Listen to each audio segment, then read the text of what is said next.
This episode of the NFL Show on the S.O.S Sports Podcast Network, brought to you as always by First Round Collectibles. Right now, promo code SPORTS10 gets you up to 10% off whatever sports card you want in the entire First Round Collectibles store. They have an ongoing sale up to 50% off selected cards in the First Round Collectibles store. And with our promo code SPORTS10, not only do you get 10% off of regular priced items, but sales items as well. Do the math. 10% becomes 20, 20, 30, 30, 40, 40, 50, 50, 60, up to 60% off selected cards with our promo code SPORTS10. So go to firstroundcollectibles.com today. Promo code SPORTS10 for 10% off of regular priced items and up to 60% off sales priced items. That's firstroundcollectibles.com, promo code SPORTS10. And Total Apex Sports. Always grateful for letting them or for having them have us on board. Total Apex Sports and Total Apex Media. Football playoffs right around the corner. Basketball at the halfway point. The NHL at the halfway point. Free agency in baseball. Believe it or not, folks, pitchers, catchers report in weeks. We are almost there. Lots and lots in the sporting world, and Total Apex Sports has you covered. Total Apex Media, whether it's lifestyle, whether it's health, whether it's pop culture, TV, video games, they have you covered there as well. So go to Total Apex Sports and Total Apex Media. Shout out to them once again for having us on their channels. Now, enough of that. On to the show.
Welcome to the NFL Show on the S.O.S Sports Podcast Network. I am Mark Sauter. He is Java Joe, and it is good to be back. It's been a couple weeks. Of course, Christmas. Merry Christmas to everybody. Happy holidays.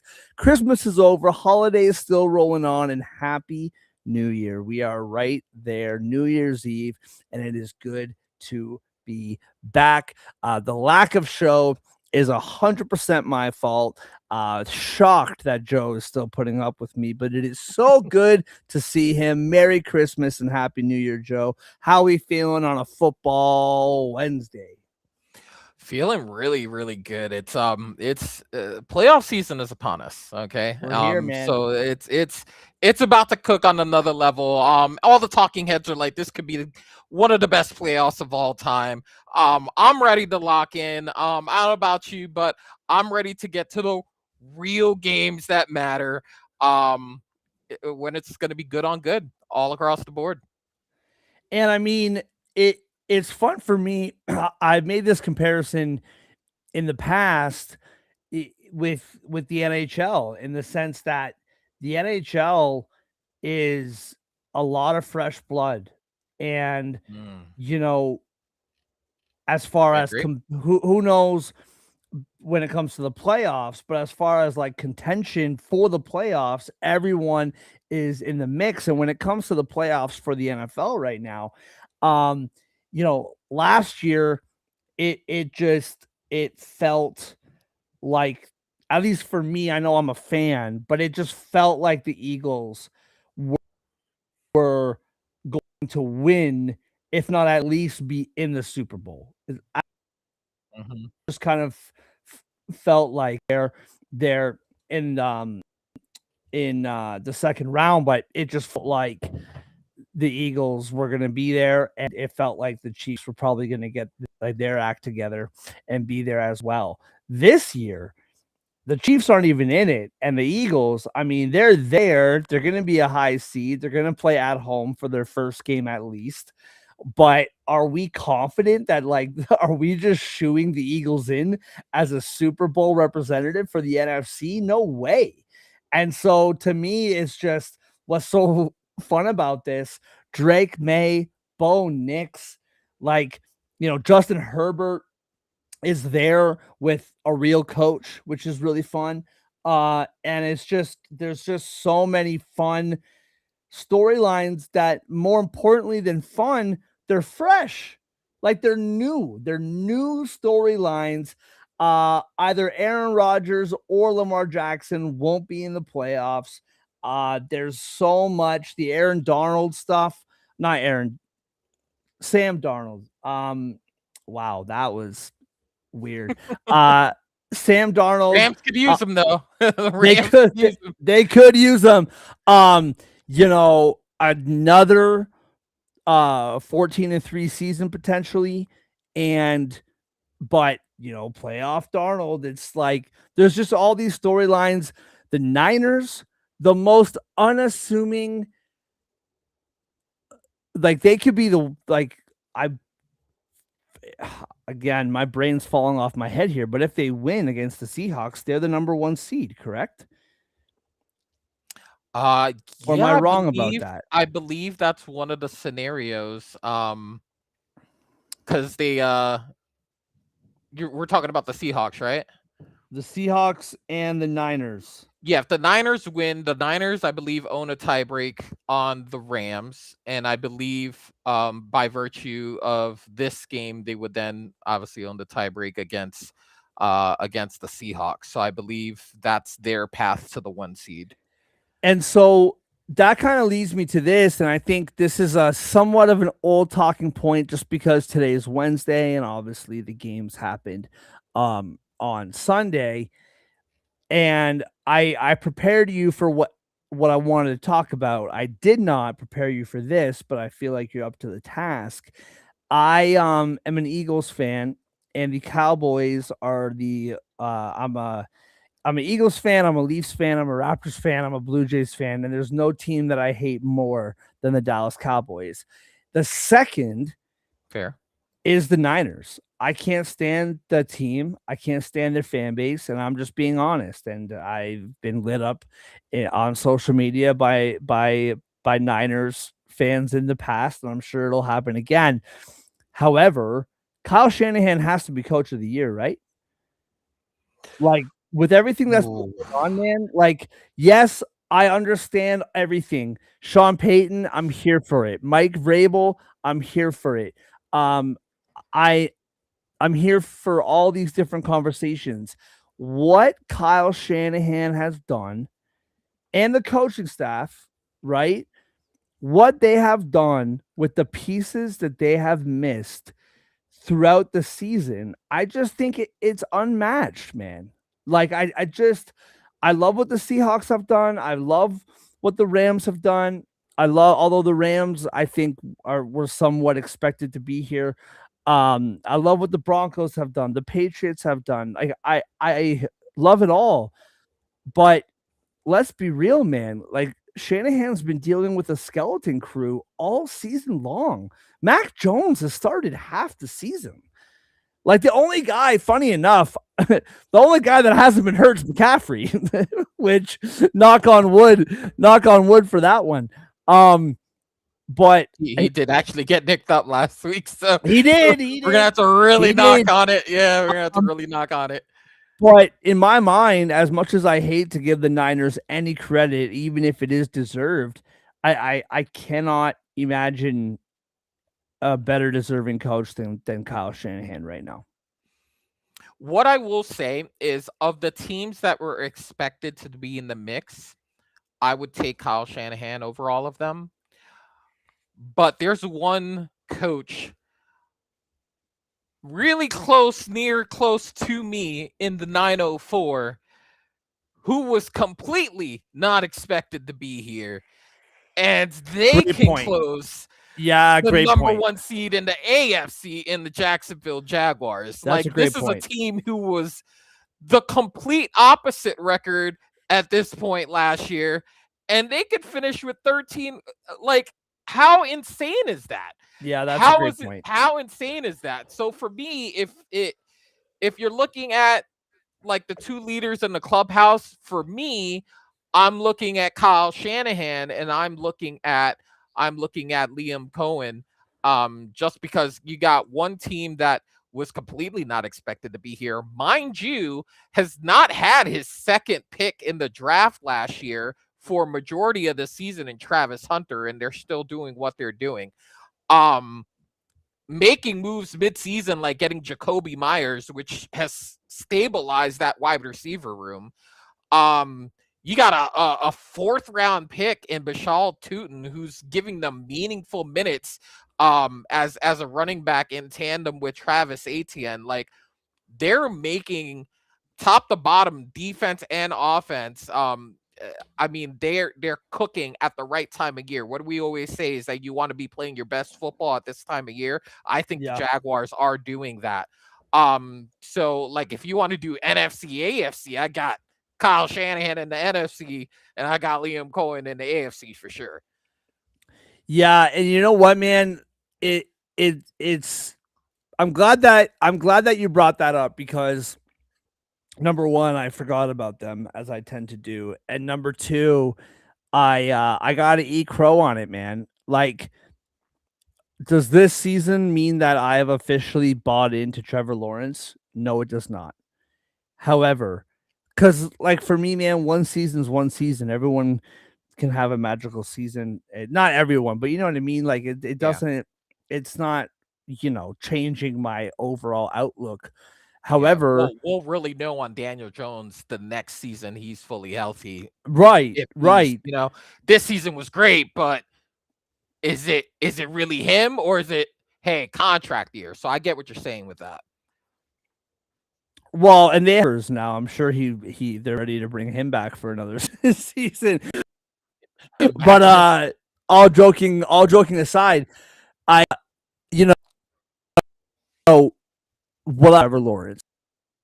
Number one, the best games of his career have been in this season, and I don't think that's not the best games he's ever played have been in this season, in my opinion, as far as regular season goes.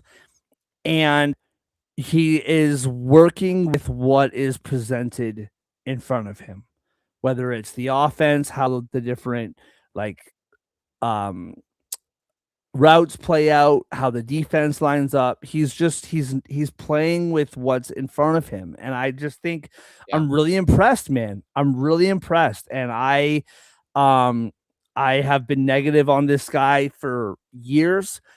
Specifically this show. This is the first season of this show, and I've been negative on him for the whole show ever since the preseason. valid. I refuse to believe in this guy. I refuse to give him credit, and credit's got to be given to where credit's due, man.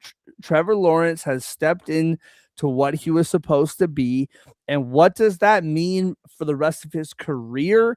I don't really care about that conversation right now, because right now, the way that this team is playing, the way that this team looks, why are they not a contender coming into the playoffs? Right? If the Chiefs were involved, we can have that conversation.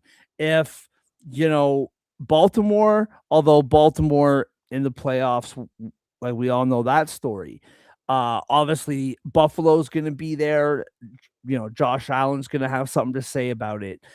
But other than that, Bo Nix, terrific. Drake May, unbelievable. They're This is both. I know Bo Nix is not like there's Drake May, but they might as well be. This is uncharted territory for them, right? I think Bo Nix, if memory serves correct, had one playoff game last year, but these are not seasoned veterans that we're talking about, right? Like, like, I mean, Jacksonville has every right to be respected as a contender as any other team in the conference, just based and like, my mind's blanking on specific like games here, but there's games over the last 3-4 weeks that were very important where they destroyed teams. Like they are just putting up 30 plus points every game and they're destroying teams. And I'm just really impressed with what I've seen. So I'm really glad that you brought him up. And as much as Liam Cohen deserves his praises, I I gotta eat crow or take my foot out of my mouth or whatever saying you want to use on Trevor Lawrence because the guy, something happened partway through the season where the light just turned on and he just looks phenomenal. Yeah, I mean, listen, only one interception in the last 5 weeks, and that was last week against the Colts. Um, to your point, Denver game, huge game for seeding purposes, huge game, playoff seeding purposes. Clean game, 34-20. And I'm not sure that score indicates really how that game was going for the Jaguars. So, um, there's something to say about a quarterback and that coach, especially when it's an offensive coach clicking. Um, uh, Listen, the Buccaneers themselves may be struggling, but their offensive coaching tree apparently is starting to cook. Okay, because Dan Canales has finally got Bryce Young on a page where they could make the playoffs this week. Yeah. Liam Cohen, the second OC, to come out of the Baker Mayfield era of OCing, gets a head coaching job. He's got his quarterback ready to head into the playoffs. So I don't know what's going on with the OCs in Bucks territory, but they seem to be cooking when they get the reins to a job. So yeah, to your point, Lawrence, listen, there was a very, very solid argument to be made which quarterback was better, whether it was Tua or Trevor going into the season. Mhm. People would probably say which one was the lesser of two evils based on what we've seen so far, if you think about it. But a lot of why they were compared is because Lawrence got the contract before Tua did, and then when Tua came up, the comp for his contract was Trevor's contract. And he was like, "Well, I have to make more than this guy, um, because look what he's done and look what I've done." And now, if you look at the end of this season, one may not even be with their team anymore, and one's heading into the playoffs potentially, depending on how the games go as a one seed. So kind of crazy. It's to your point earlier a couple of weeks ago. You love how narratives can change week to week. Well, this one really flipped on its head from beginning of the season to the end. Yeah, and I want to move on, but real quickly, you just sparked something inside of me, and it's kind of a segue ish to what we're going to talk about Mm-hmm. next. I have an acquaintance of mine, Baltimore Ravens fan. This talk, and we're going to talk about the Ravens here in a minute, and maybe I will broaden this conversation once we talk about the Ravens, although the context that I want to talk to them about them isn't really where I'm going with this. This conversation, and I don't know if you're hearing these rumors or whatever, but this guy is all over like Ravens Reddit, and he has a bunch of Mm-hmm. Ravens fans and whatever. These conversations of Lamar for Tua and a bunch of draft picks, like get out of here with this stuff. Ain't no way. Get out of here.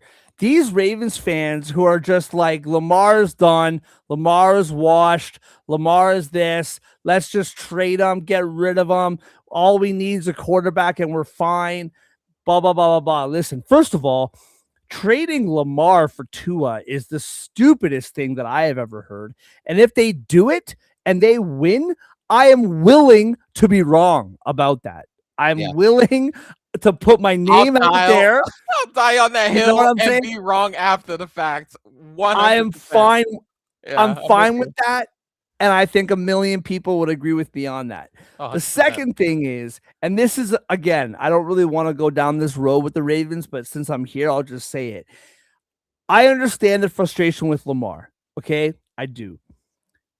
In my mind, him not playing these games is a problem. I don't know how injured he is. Okay. I don't know what's been said. I don't know any of this. I don't know. Okay. What I do know is if there is like a chance he can play, you get on that football field. Your season's on the line. Your reputation's on the line. The history between him and Harbaugh's future's on the line. Everything with this Ravens team is on the line right now. Like Henry, I don't know how much longer he's going to be playing. I'm not saying this is his last year or nothing, but like if there's a chance, and maybe it's the hockey player, right? That that's the hockey mentality. Mhm. But dude, how often have we seen this with guys like Matt Stafford, who like the guy literally has no arms and he's just out there playing in Yeah. his late 30s, right? There's other examples that aren't coming to mind right now, but like there's Baker's definitely yeah, not Baker, 100%. They're not dude, winning, but also he's a gamer and he's gonna be out there with his boys. and he's out there. And Yeah. so to me, I understand the frustration with Lamar. What I'm saying is, if you are going to trade Lamar, get rid of Lamar, whatever you're going to do with Lamar, it's time for a rebuild. In my opinion, it's Yeah. time for a reset. This is not we're a quarterback away. You have Lamar Jackson. You're a quarterback away. Get out of here with that. That's nonsense in my mind. Like Yeah. And don't get me wrong, I understand the frustrations and I understand playoff Lamar. I get all of that. I'm not saying that you shouldn't get rid of him. I'm just saying if you do, it's time for a hard reset. Because to think that you're just you're going to pick up a Sam Darnold or a Daniel Jones or a you know what I mean? Yeah. And I'm not saying those players specifically. I'm just saying that kind of idea. Like, Yeah. who are you going to pick up that's all of a sudden giving you a better chance than Lamar Jackson? Like, to me, that's just nonsense. And again, I'm going off on a tangent that I didn't mean to. But before we move on, do you have anything to say on that? Yeah, I will say that I've also kind of seen that out there. As far as I haven't seen the him for Tua and a bunch of picks that I haven't seen, and that's ridiculous because we all know Tua's record Yeah, in games under 40 degrees. So let's be real serious about what we're asking for here. I know. No, you're not taking a completely warm I weather know. Gulf quarterback and putting him in It's Baltimore, so Maryland ridiculous. to win football games. But I I will heard say, like Lamar for a second round pick and Max Crosby. Like I'm just hearing all this nonsense from yeah, this no, guy, and I'm they're just like, nuts. dude, They're get nuts. out of here. Although I But love yeah, Max Crosby, but yeah, I get it. The Condor is obviously great. Um, but yeah, no, I'm with you on that. That's ludicrous. I mean, that's not a deal I would make if I was Baltimore for sure. But we've seen EDC do worse. So we've seen EDC. We know he's a bargain shopper. Okay, he's over in Plato's closet and Five Below when he's trying to improve his team rather than actually oh looking yeah, at valuable assets. he's probably next to my wife. All right. Thrifting. I feel like every time I text her, she's at Plato's closet. Like, is there anywhere else you're going? All right, let's move on. Yes, sir. 3 games from last week that I want to get to, and not really the games themselves as much as just the story and the context of it all. The Detroit Lions lose to the Minnesota Vikings 23-10. The Lions season was on the line.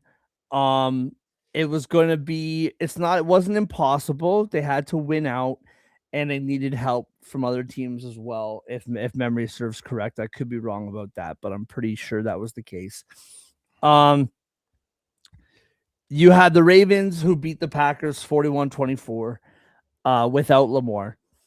And you had the Pittsburgh Steelers who had a chance to seal their playoff fate, win the division against the lowly Cleveland Browns, and they lose 13-6. Where I want to go with this is, you know,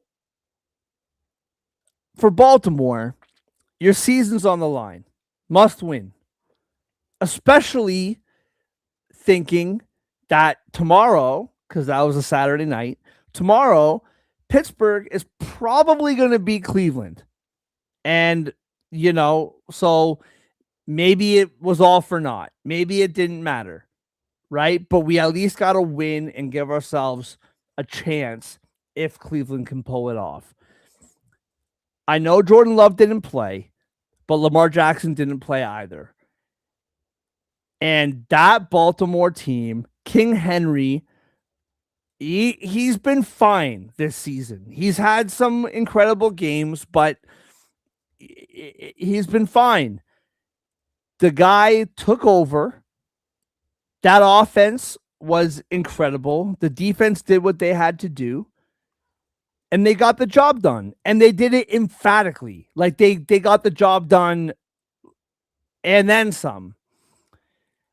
Pittsburgh, their season's not done, but now Sunday matters, right? Sunday night matters now, which it shouldn't. I know Cleveland's got a defense. I know Cleveland has Myles Garrett. I know all that. It's a divisional game. It's in Cleveland. These games are usually low scoring. To call them barn burners would be inaccurate, to say the least. That's a game you got to win if you're Pittsburgh. And but their season's not over. And then you have Detroit. And I just don't understand. Like, please, Joe, help me if you can. What was that? What was that? Like, your season's on the line and you got your butt kicked, man. They could do nothing. And I just have a hard time. I am not a firing coach guy. Obviously, at some point, you have to fire a coach. Obviously, it has to happen at some point in time. I don't think Dan Campbell should be fired in the sense that, this is the most success that this franchise has had in a very, very, very, very, very long time. And it's thanks to Dan Campbell, man. Like, Sure. he has done a terrific job there. And I'm not saying that they should let him go. I don't want to see him let go. I think he's a great head coach. And more importantly for me, as a guy in the media, he's just great content and I want him around. I'm sure he would get another job, but I want him around. And I think he's perfect for that city. I think he's perfect for that fan base. However, to be as unprepared and as you seem to be based on what we saw, that's just unacceptable from Detroit. And they've been slipping for the last couple months. This is not out of nowhere, right? That being said, it's the Minnesota Vikings. I know they have a good defense and I know they got, pieces and weapons, but that's a game you got to pen a W in on Friday night. I just don't understand what we saw from the Lions down the stretch. And you saw a team like Baltimore without their star quarterback. I know he's no Tua, but he's a star quarterback.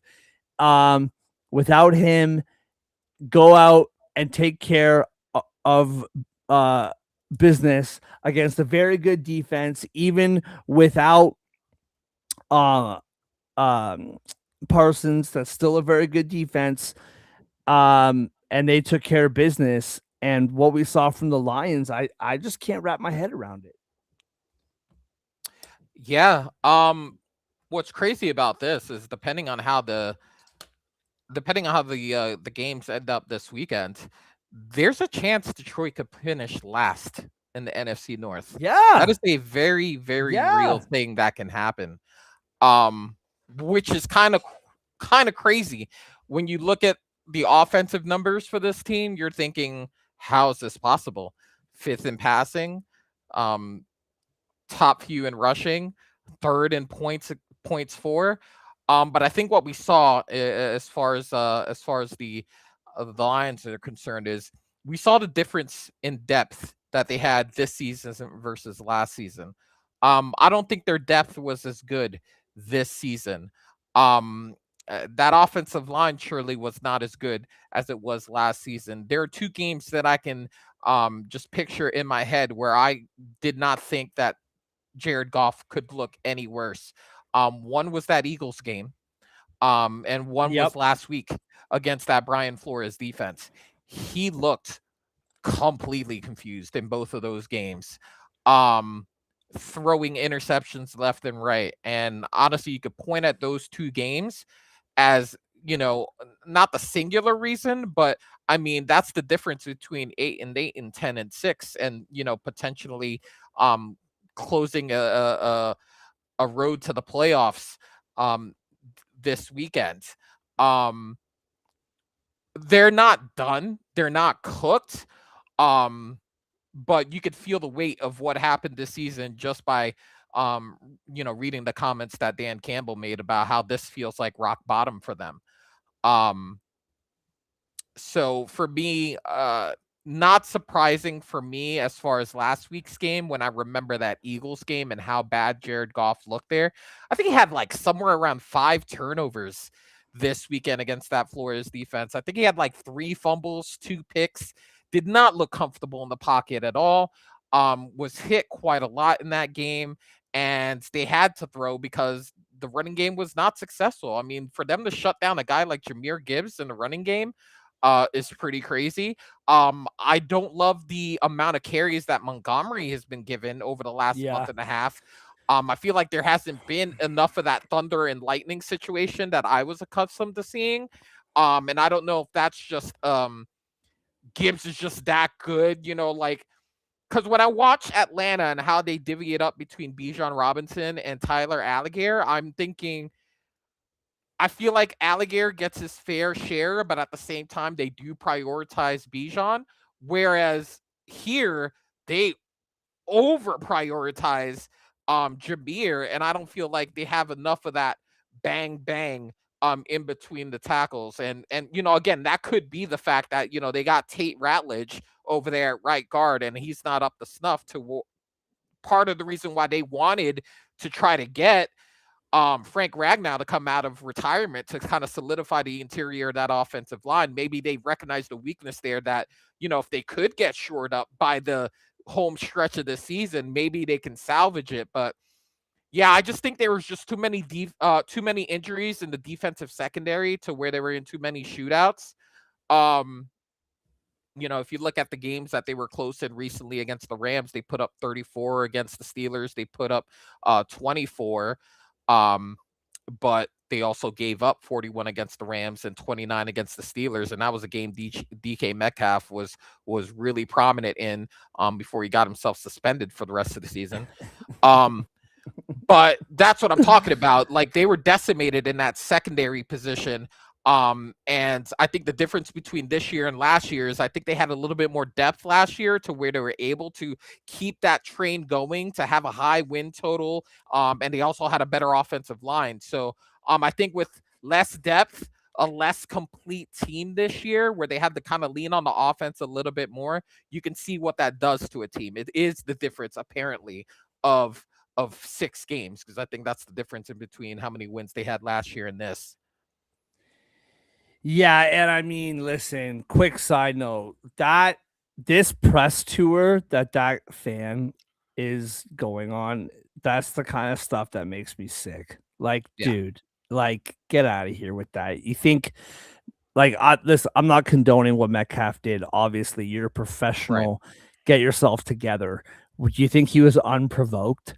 Like, whatever. Like, come on, give me a break with Yeah. that guy. Like, yes, Metcalf should be suspended. Absolutely. Fine him $10 million. I don't care. That was stupid on Metcalf's part. Uh, that fan is not just absolved and gets to go on this media tour. It's Yeah. ridiculous. Anyway, yeah, and I mean, listen, dude, like I understand the Ben Johnson of it all. Okay, I do. By the way, completely snub Ben Johnson when talking about potential coach of the year candidates. I am surprised, pleasantly, mouth open. Every week I watch Chicago, man. Like I am so Mhm. impressed with that football team. And I actually it, the way in which they're winning football games, and I understand the defense for the Niners is a problem and the injuries that they Yeah. have, but to go toe to toe, with the Niners like that, I'm just really impressed with what Chicago's doing as well with Ben Johnson. So I Agreed. understand the Ben Johnson of it all, but dude, like the talent on that team, like the Eagles have found ways to win games, and the defense has been one of the best, defensive units in the NFL. So that's the difference. However, as an Eagles fan, I've been watching this all year. Like the amount of talent that you have on that roster, and this is the offensive performance that we are getting right now. And I think that uh Kevin Patullo, I my brain is melting on me. Philadelphia OC. Yeah, yeah, That sounds. Patullo.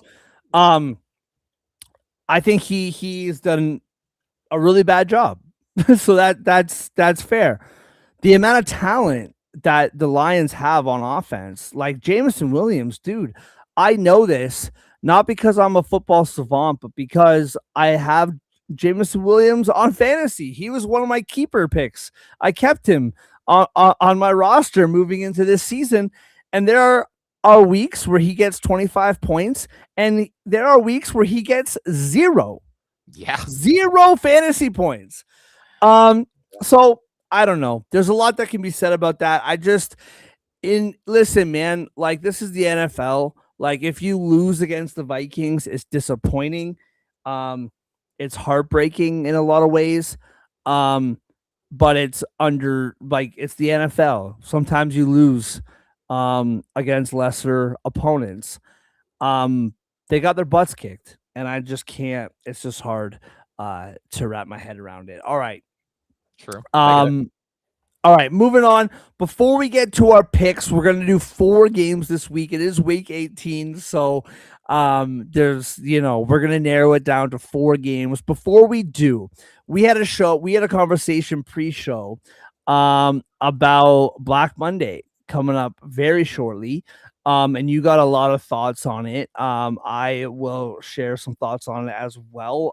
But before I do, um, please, Joe, tell me what's on your mind as far as the coaching carousel, what we're about to see as we head into the inevitable and unfortunate Black Monday coming up next week. Well, yeah, listen, it's going to be very, very interesting with teams that are on the bubble as far as the playoffs are concerned or towards the very bottom of their respective leagues. It's going to be very interesting what ownerships decide to do come Monday, because that's usually when these transactions start to happen, is that Monday right after the regular season. So couple of things on my mind. We already know that we're going into the offseason with some vacancies. The Giants already fired their head coach in Brian Dayball. So they've got an interim that they're working with there. Um, Arizona in Jonathan Gannon, I don't think his seat can be any hotter than right now. His side of the ball is not doing the job, which is the Yeah. defensive side of the ball. And I will say they have a huge question mark at quarterback as far as what they're going to do there. So it's going to be very interesting to see what that ownership does with that team. I think I think the Buccaneers. I mean, I Mm. love what they've done as far as Baker Mayfield and stabilizing the offensive side of the ball. But when you look at the defensive side of the ball, especially within the last 4 or 5 weeks, with Todd Bowles, which again, what do I always say? I say if your side of the ball is doing the job, you have a less likelihood of losing your job if the thing you specialize in is doing theirs. Um, which is ultimately why I think the Falcons might get by because I think their defense through the balance of the season has done um they're ahead of expectations. I think they have put a lot of money into like that side of the ball, and so they've been playing a little bit better on that side of the ball, which is why I think Raheem is going to be safe, especially with their recent run. Um, but Todd Bowles' defense has kind of disappeared in the last couple of weeks, and obviously that offense may not be helping them, and Baker may be hurt, but when your side of the ball isn't doing the job, and you may lose the division for the first time in a little short period of time, you got to be looked at. You got to be looked at. So Todd Bowles may be under the hot seat. That may be something else we're looking at. Um, and the Cleveland's. I think stuff in there quite a bit. I will say in his defense, I don't think this was the team that he intended on coaching couple of years ago. I think the expectations when you give this guy a guaranteed contract, shout out to Mugaleta and getting that done for Deshaun Watson. I think a whole different expectation was supposed to be had with that team. And ownership does own up to the fact that they did go ahead and push that through to the finish line.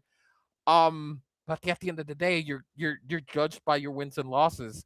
And for the same reason that Brian Daboll was on the hot seat, for the same reason why maybe a Shane Steichen was on the hot seat, Mhm. along with Chris Ballard. Um, now I truly believe they may have saved their jobs. I think they, run it back with Daniel Jones again and see what happens for a full season if you can. Um, but you're judged by your wins and losses. And the defense is great, but what's his side of the ball?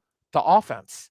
And in the absence of competent quarterback play, that's where you're at. So these are just a few things on my mind. And once we get into the offseason, we can cook on what we actually see happening.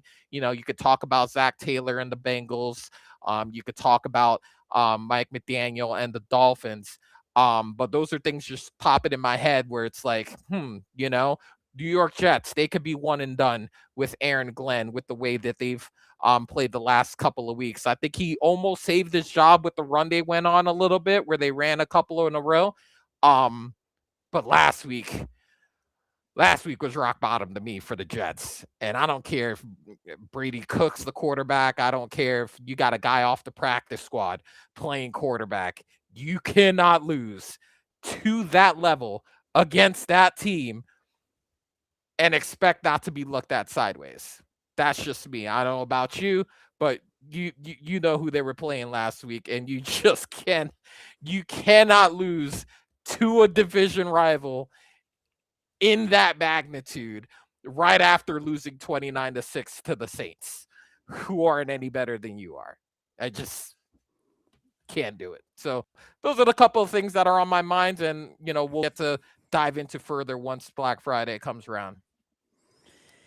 Yeah, the Browns thing is really interesting to me because the only thing that I can look at, and I mean, listen, keeping a guy like Miles Garrett is obviously, you know, y- y- you got to keep players like that unless you're Jerry Jones and you can do whatever you want. I think, um, now Miles Garrett, should he have stayed by choice? That's a different conversation. But trying to Valid. keep a player like that, of course, I, I'm okay with that. I think the only thing that I can look at that the Browns have done recently that I can like that I can applaud and praise is the fact that they've kept Kevin Stefanski around as long as they have. Because most franchises, whether it was management's fault, coach's fault, doesn't matter. He's gone. and he's been there for a long time, and I can really appreciate that and respect that. Titans That and head, Vrabel. yeah, yep, 100%. That head office has butchered this football team. They've done it for decades, and they're doing it now, and it's so unfortunate, man. Like it, you know, I can't even. Yeah, I got nothing to add. I love what you had to say. I think you're on the right track. It'll be interesting to see. I think the Todd Bowles thing is really interesting to me because I think kind of sneakily because we don't really pay attention to this division because I think we all just like woke up one day and said, "Oh my god, the Panthers might win this division." Like, what Yeah, the hell? What happened exactly. here? Like, what in Yeah. the world? I think the Bucks have been one of the worst coached teams for like the last half season. And so I could absolutely I would not be surprised if and I think he's a good coach. I just think there's a lot of things we can point to. Yeah. Um in in the one that I'm curious about and I want to get your thoughts on this. Mhm. Um and Sean McDermott,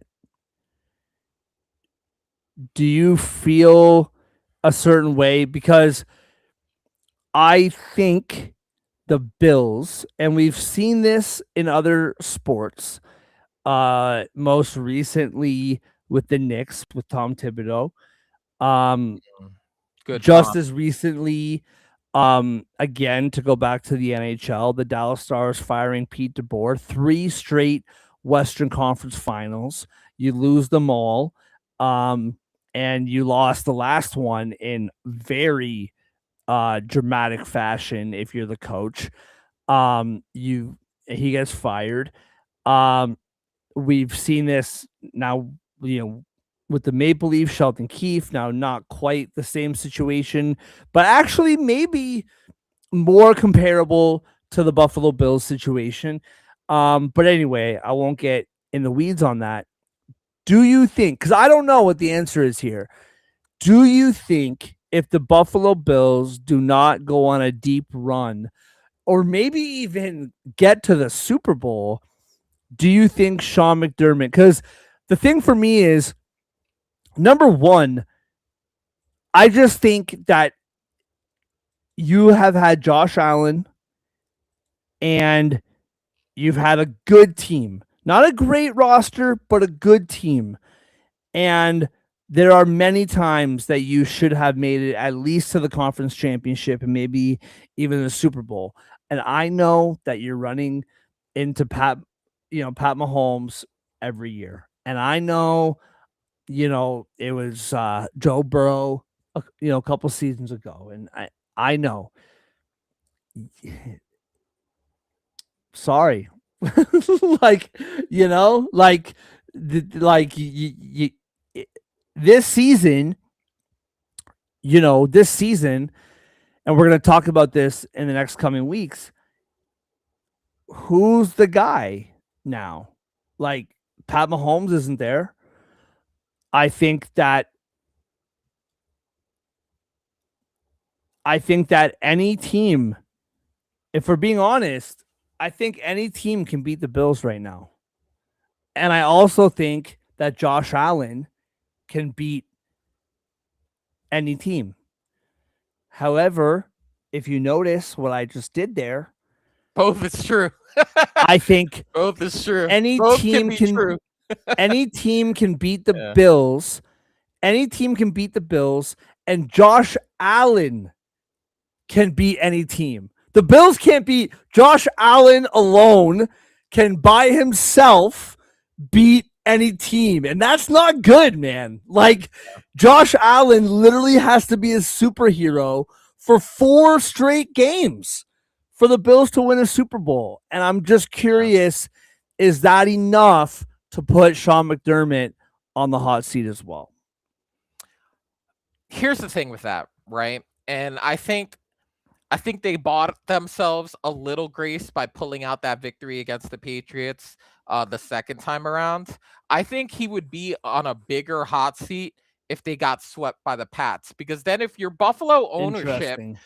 if you're Buffalo ownership, now you're thinking to yourself, they've got a second year quarterback who could potentially be leading them to the 1 seed in the AFC. What's the distance now between us and them? Because last year was a completely different conversation. You would say the difference between us and them are like worlds apart. Probably the difference between you and the Jets, maybe even. But now you guys have swapped places. New England's the AFC East champions. New England's got the inside track based on, how balanced they look on offense and defense. They look like a team that could go on a run. Whereas you guys, you guys have been, if not now, when for the last 3, 4 seasons and kept running into 15. And now 15's not there. But coincidentally, 15 may not be there, but you got 2 second-year quarterbacks who are like, hey, we're here. We're here now. And now it's like, oh man, 15 could be in the middle of a potential 2-year slump or however long they may slump. Kelsey might be gone. The big bad might be gone. And now 2 have risen in its ashes. And now it's like, oh crap. Yeah. So to your point, if you're Buffalo ownership and you're now looking at the landscape of the AFC now you're saying to yourself, oh man, why did this have to happen at the same time?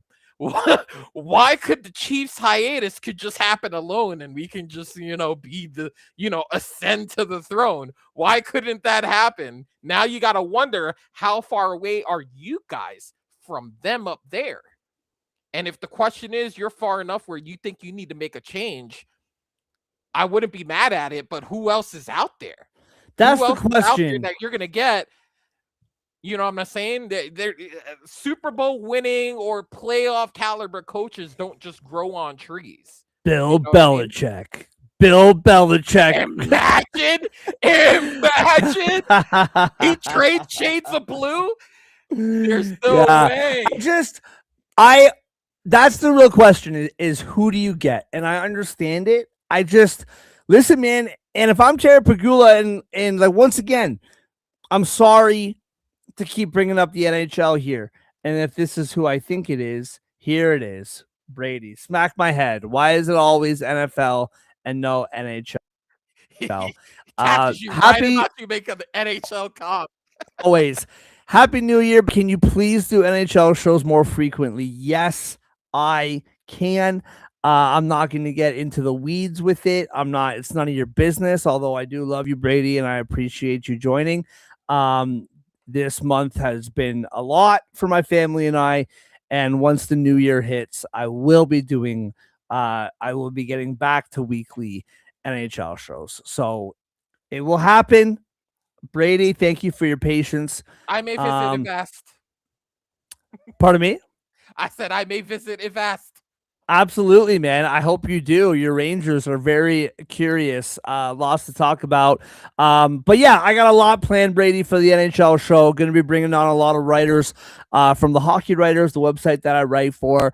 My buddy Jim from Full Press Hockey. He's on SiriusXM pretty frequently. He's going to be joining me a lot, as always. Joe's going to be hanging out. We're going to get a lot of it's going to be a lot going on. So thank you. But as I was saying, to bring it back to the NHL, Terry Pagula, he's literally seen this with his hockey team for over a decade now, is that you've been rebuilding,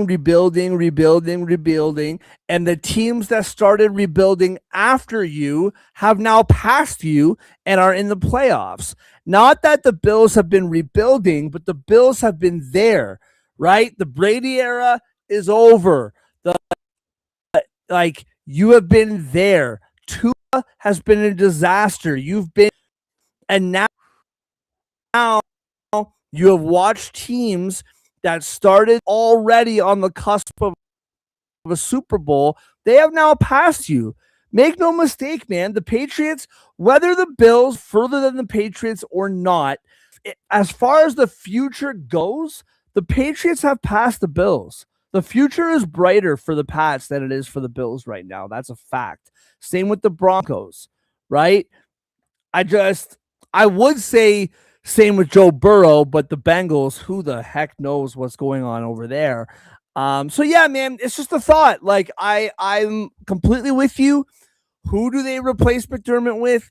And again, I support longevity for coaches. I support stability for coaches. I hate the one and done coaches, the two and done. Mhm. Things take time. But Things he's take had it. time to grow, to build. Coaches learn, right? Coaches Yeah. fail, coaches learn. I don't like trigger fingers. That being said, this is not a trigger finger. Sometimes the coaching change because this is a whole different situation. You've been on the cusp of greatness for years now, and maybe this coach just can't get you there.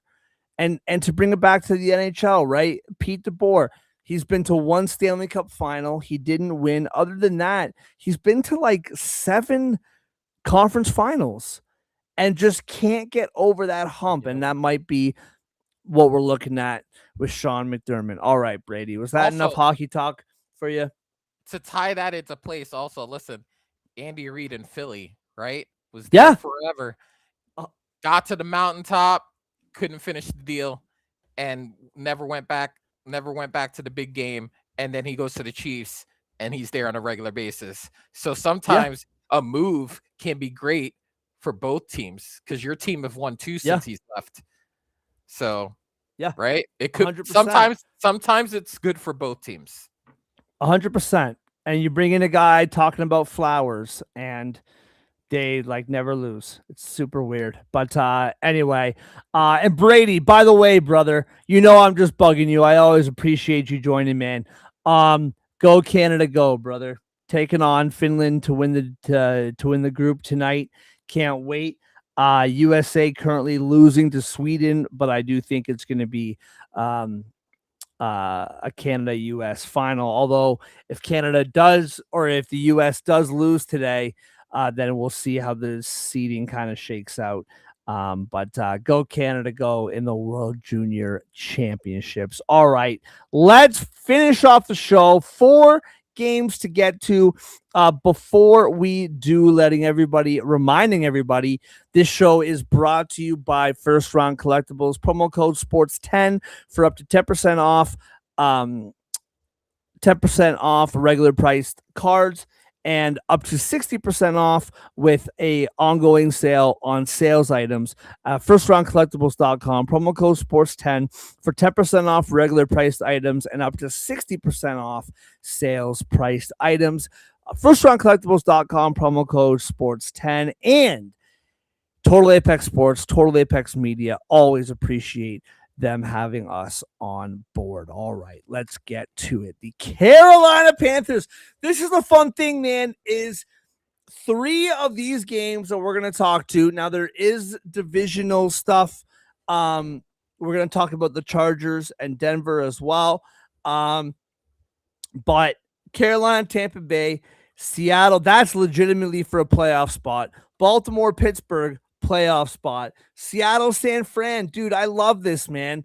Like Brock Purdy and Sam Darnold going at it for the number 1 seed. I freaking love it. It's awesome. We'll see what happens with it all. Here we go. Carolina, Tampa Bay in Tampa Bay. The Bucks favored by 3 points, minus 102, plus 3 for the Panthers, minus 120, minus 146 for the Bucks, plus 124 for the Panthers. Over on the money line. The over 43.5 is minus 110. The under is the same. So I want to hear all your thoughts on this. I want to hear everything that you got to say about it. To me, just to quickly throw this out here, and you're going to go through it way deeper than me, X's, O's, prop picks, all that stuff. All I have to say is this. Who wins this football game? I have no idea. Who do I feel better about? It's the Panthers. What I have seen who should win? Tampa Bay should win this football game, but I just don't I don't feel good. Like I just don't feel good about where the Bucks are right now. You were talking about Todd Bowles. What I question -146. This should be like -120 plus like 110 or like not quite even money. This should like I think if this if in like October the Bucks will probably be in like the -200s. But um I don't think the odds really reflect how like stupid this game is.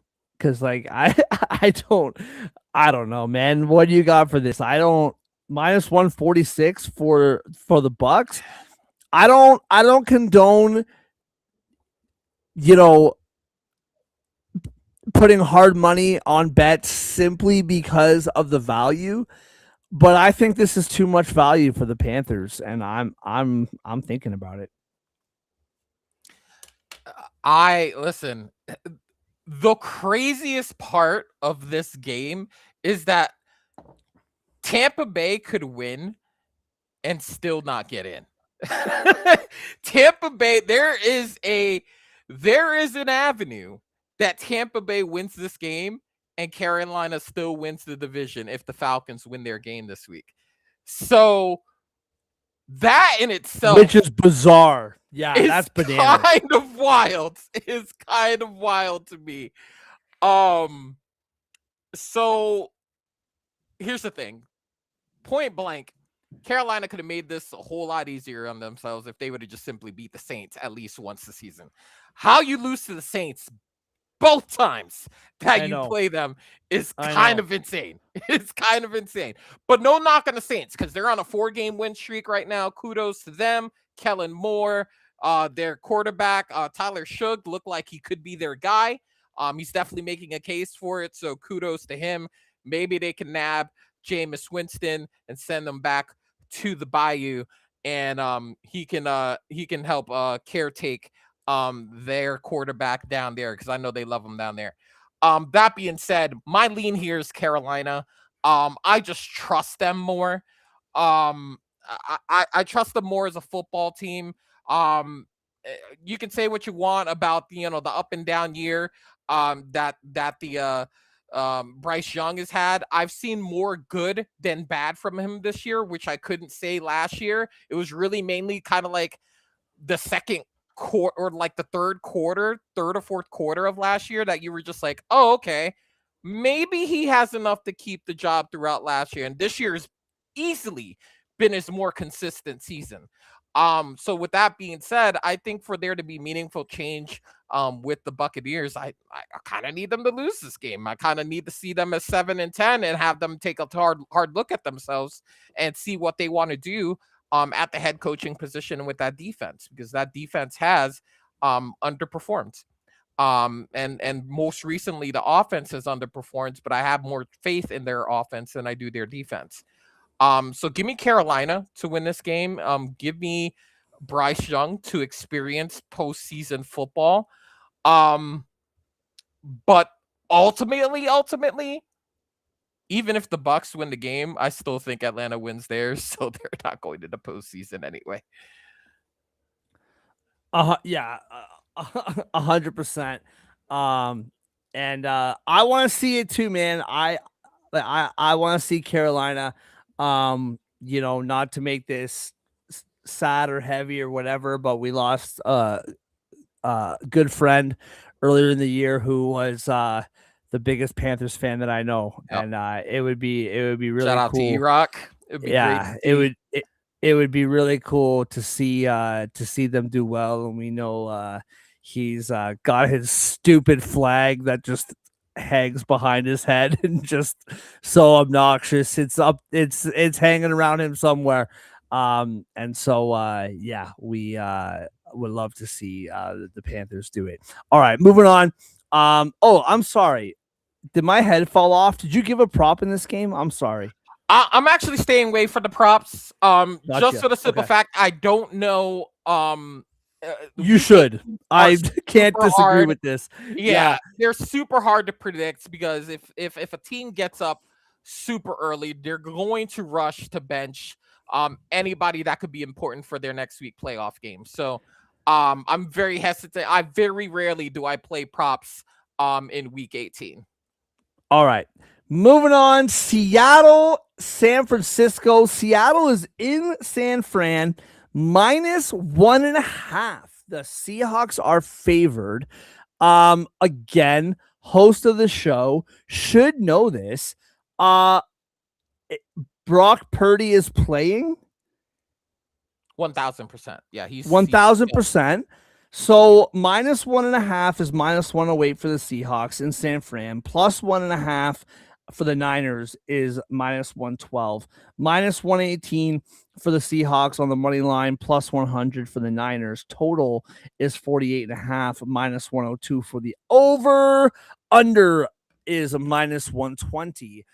One thing about the Niners that I've really come to appreciate over the last few weeks, last couple months of the season, is that you look at the defense, the lack of pass rush, all of the like injuries and all this stuff. I really do think that Saleh and Shanahan, having a couple pints at a local bar, looked at each other and said, "This is not getting better, and we're just gonna have to roll with what we got." You We're know gonna what have I to go mean? for it. We're not gonna have a pass rush. It's just this defense is gonna give up 30 points, and this just is what it is. You know what I mean? Like the way that I watch the games, it's just like, yeah, man, like I don't see any tactical change. I just see them just being like, yeah, this is what we have, and we're gonna roll with it. I'm curious about this game. I think I gotta all eyes for me. So I guess my eyes are on Darnold here. I you know, it's been talked about last year, talked about this year, you know, how he plays in, big spots and all this stuff. Your playoff destiny is sealed. Okay. It's sealed. You're going. However, if you want the buy, which I think is huge, and if you want the path to go through Seattle, um, this is a game you got to have. I think it's really important for Seattle to win this game, and not even for home field, not even. I mean, yes, for home field, but not just for home field, not just to win the division. I think it's important just for their heads, for Sam Darnold, for his brain. Like to be able to go into this spot in San Fran and win this football game and put your team in the best position possible to go win a Super Bowl. I really I love what I'm seeing from this defense. This defense, and I think that's a big reason why they're favored, obviously, is this defense has become one of the best in the NFL. I just like for Sam Darnold, it's like, yeah, if you lose, okay, you're still in the playoffs. It's not the end of the world. But just for his mental, I think this game is really important. And all that being said, it's still San Fran has been forgotten about all year. And it feels like this is a spot where they're going to put together the perfect game and they're going to find a way to win. I don't know who wins this game. My gut is telling me San Fran finds a way to figure it out. But for Sam Darnold's sake, I really think that they have to win this football game. I think it's really, really important for how the playoffs set up. Again, not just for seeding, not just for matchups, but just for their heads. I think it's important. This is easily my favorite game of this Oh, yeah. slate. Um for two reasons. I think the two best games of the year for me, last week's San Francisco Chicago game, but also the Rams Seahawks game of 2 weeks ago was a banger that the Seahawks just squeaked out, and the Seahawks were down big in that game and had to come back.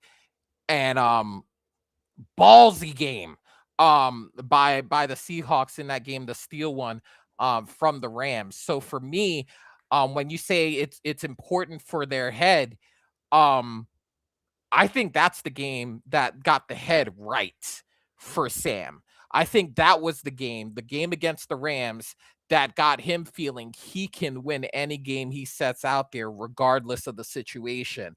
So this only serves to stamp him going into the postseason. But they both want to win for both of those reasons. They could have home field throughout every important game in the playoffs. But for San Francisco, they could have home field throughout the entire playoffs. That's a great point. Because the Super Bowl's in San Fran this year. Yeah. So I think for them, it would be super, super cool if they were able to pull off this win, seal the number 1 seed, and they play at home for as long as they play football.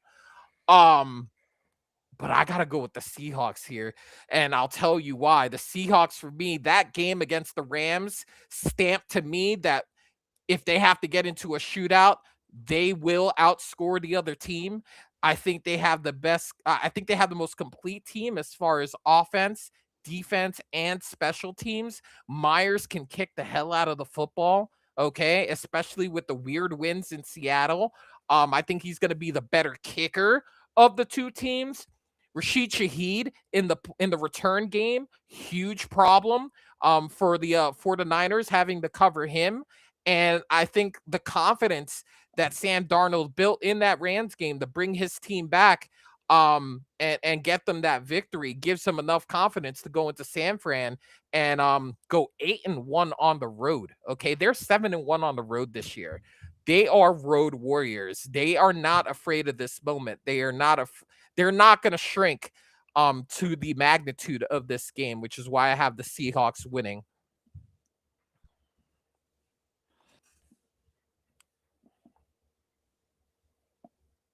There? Oh, yep, still here. Sorry, you kind of. I love it, man. I love it. Yeah, that's the thing. Like I something about San Fran. They've been so under the radar all year that it just something that just feels like they're gonna pull it out. That's a great point you made about the game against the Rams, dude. That was a show me game as well. I just don't think the show me is done yet for Seattle. Like, if they win this game and they lose in the divisional round, I'm okay. I just think that they gotta find a way to win this game. All right. Moving on. LA, Denver. Denver minus 11.5. It feels like 11.5. Justin Herbert not going, I'm assuming. Yeah, he's I believe he was he's out for this game. Minus 110, both sides of the spread here. Minus 820 for Denver, plus 570 for the Chargers. Over 36.5 is minus 115. The under is minus 105. Full disclosure, pull the curtain back. You wanted to talk about this game. What do you got? I think this game is super important for Denver. Listen, we could talk about how big this spread is, but I'm pretty sure that spread was at about that or bigger against the Raiders and against the Giants, in which they could barely beat both of those teams in both of those matchups. So for me, this is a team that, while the books will say that they should win by a huge margin, they kind of play down to the level of their competition for half the game before, Bo Nix figures it out. And they need this game. They need this game if they want the AFC to go through Mile High. So that's among the reasons why I picked the game. I believe the Chargers don't change seating. Regardless, I could be wrong about that. But I feel like at 11-5, they're definitely going to the dance. It's just where they're traveling to. May or may not be in still in play, but I need to see Denver um come out with a sense of urgency in this game. If they want the AFC to go through them, they're going to need to play with a sense of urgency in this game. A lot of big players on the other side, are a little bit hobbled. I do know Justin Herbert's not going to go. But guys like Keenan Allen, Derwin James, Khalil Mack, I believe their sack leader, Thule linebacker, he's also was held out of practice today. So they could be staring at a light roster as far as the Chargers are concerned. But a Harbaugh team is gonna play hard and they're going to give it to you. And against lesser competitions, I watch this team struggle. So in all honesty, my lean, as blasphemous as it may sound, give me the 12 points.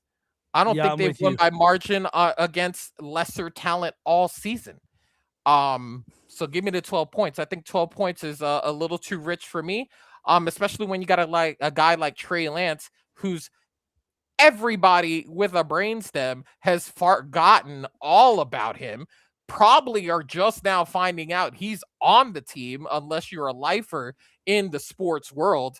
They're probably just finding out he still has a job in the league right now. So he's going to go out there wanting to win the game, much less cover the spread. So my lean is that Denver will win the game, put some pressure on the Patriots to win theirs, to seal their fate as 1 and 2 in the AFC. So I love this. So as of right now, the Chargers are and this is according to NFL.com, the Chargers are the 6th seed. Okay, they're 11-5. The Bills are 11-5. The Bills are the 7th seed right now. So as of right now, Jacksonville and LA are set to be uh the wild card round matchup. Okay. Now, what I love about this is that if the Patriots win and if the Bills win, then the Chargers would go to New England and would play. And if the Chargers lose, then the Chargers would go to New England to play the Patriots. However, if the Patriots win and if the Chargers win, then the Chargers go to uh would go to Jacksonville, right? That's kind of where we're at right now. The books, and specifically FanDuel, they have a plethora of playoff matchups available. Okay. You can bet Chargers Pats. You can bet Bills Jags, Houston Pittsburgh, Green Bay Chicago, Green Bay Eagles, LA Chicago, LA Eagles, San Fran Chicago, San Fran Eagles, Seattle Carolina, Seattle Tampa Bay, Rams Panthers, Rams Bucks, Texans Ravens. You cannot bet Chargers Jags. That's not even an option on here. Yet, if the playoffs ended right now, that's what it would be. And it could still be that. But the books are just like, there's no way. There's no way. Oh my God. The last time they were in the playoffs together was the Herbert collapse. Yes. 27-0 at halftime. Yeah. That won me a lot of money. I hit that Jags so hard, dude. I hit that so hard. I knew it. If any team could lose a game in this situation, it's the Chargers, and I bet it, and it was wonderful. Yeah, I just find that interesting that this could very well be Jacksonville, LA. if the Chargers find a way to win, and And I need that's to like see the that. I it's like need to see it for the it's memes. the only option on FanDuel as far as matchups go that's not available. And maybe I'm looking too much into it, but I find that really interesting. All right. Last game of the night for us and for the NFL regular season. Baltimore in Pittsburgh, -3.5 against the Pittsburgh Steelers. -184 on the money line for Baltimore, +154 for the Steelers. -3.5 is -105, +3.5 for Pittsburgh's -115. The over is 41.5 at -105. The under is -115. Where are we at with Lamar? Is he playing? Is he not playing? Um, my assumption would be that he is playing if they're favored by a field goal and a half in Pittsburgh, but I don't know this to be factual. Do you know if he's playing? And where are you leaning here? Because I real quickly for me, I just I think Pittsburgh's defense, they've been playing a lot better. And I also think that this is Mike Tomlin.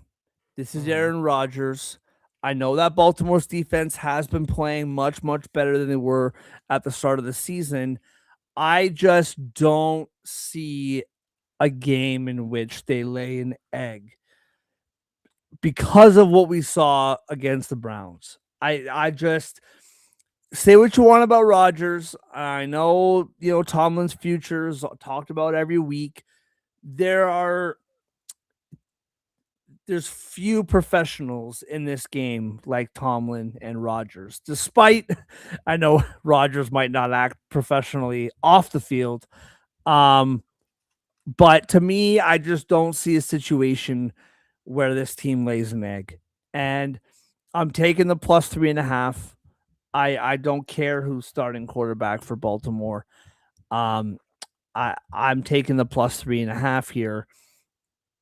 I just as impressive as Baltimore was against the Packers, I still don't trust anything this team does. Not that I have a ton of trust in Pittsburgh either. I just cannot see them putting up a dud. And that doesn't mean they'll win. I'm taking that +3.5 and running with it. Yeah, I'm also going to take the points here in this situation. Um, Listen, shout out to the group chat. Love you guys. But one person that I've brought up on our shows previously, the diehard Baltimore Ravens fan, is Andrew Kim, and he's sipping the Kool-Aid. He is sipping the Oh Kool-Aid. yeah, He's seeing the road record for Baltimore, and it's like, eh? oh, we're 5-3 on the road. We play better when we're not at home at M&T. He's seeing that, you know, TJ Watt might not play, and he's giving himself every 35, 36 carries for King Henry last week. He is giving himself every single reason to believe that the Ravens will sneak in and upset the Steelers So is my at home. buddy too. So is my buddy So too. I can't. I can't do it. No. I can't do it. I need them to lose this game because I want to see ownership's hand forced to reevaluate this team top to bottom. That's Eric DeCosta, that's John Harbaugh, or Zach Orr, the defensive coordinator, Todd Monken, the OC. I need them to be forced into a corner and have a whole off season to think about what needs to change with this team. I need them to be forced into this corner because nothing short of a missed playoff appearance by a multiple time MVP quarterback on your roster, it forces you to look at your whole entire organization as a whole. It's the type of thing that forces you to look at every aspect of your organization. And I need that to happen. I need that to happen because the two guys going into this game are the two most tenured in the league as it stands today. and they both not won a Super Bowl in what feels like centuries in football years. Okay, it feels like forever. Okay, and one won it the year before the other, right? So it's like they're both on the same timeline in the last time they won a Super Bowl.